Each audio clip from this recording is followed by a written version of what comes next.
Yeah, because otherwise it's like concrete. Yeah. So if you, it's like a meniscus thingy. Okay. So the Harbour Bridge, the Opera House, was an international design competition in 1956. There were over 200 architects across the world that entered. The winner was a Danish architect called Jorgensen. Now, he just had a sketch. They didn't even know if this building was even possible to be completed. In the first 10 years, he lived in this city with his family working on this building. In that time, they actually stopped paying him. Jorgensen was owed over $500,000. In the 60s, that was a lot of money. He couldn't afford to work on it anymore because he wasn't getting paid.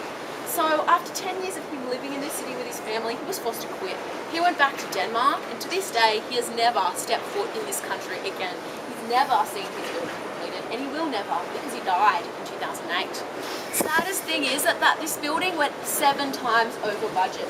Jorgensen did the whole of the exterior, figuring out the engineering that they didn't even think was possible. He only spent 1 of the 7.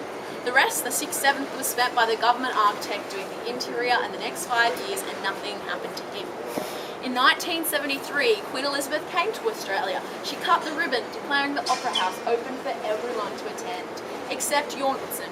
His name was not mentioned at the opening ceremony, and he wasn't invited to attend the opening ceremony of the building he designed. And on top of this, each and every year, the Opera House costs about $20 million just to maintain it. And a lot of people like to protest on it.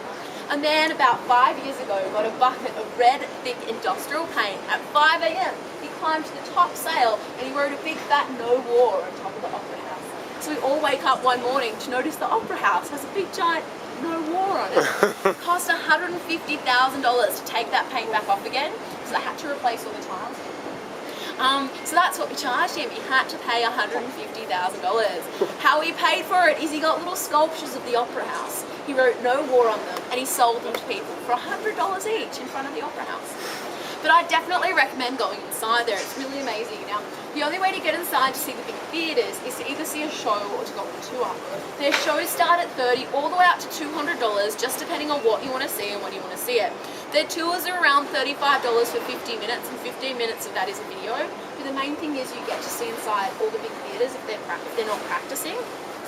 Whatever you do though, I definitely recommend heading to the bathroom inside there. Sounds really strange, but you'll see when you get there. You go to all the main levels and the bathroom on the middle level, and they're really awesome. And you get to see the vaults and how the whole thing is done. That's it guys, thanks for sticking with me on the tour today. And I hope that if you liked it, that you leave me with what you thought it was worth my efforts. If you have any more questions, feel free to ask. Enjoy your stay in Sydney. Thanks so much. Guys. Thank you.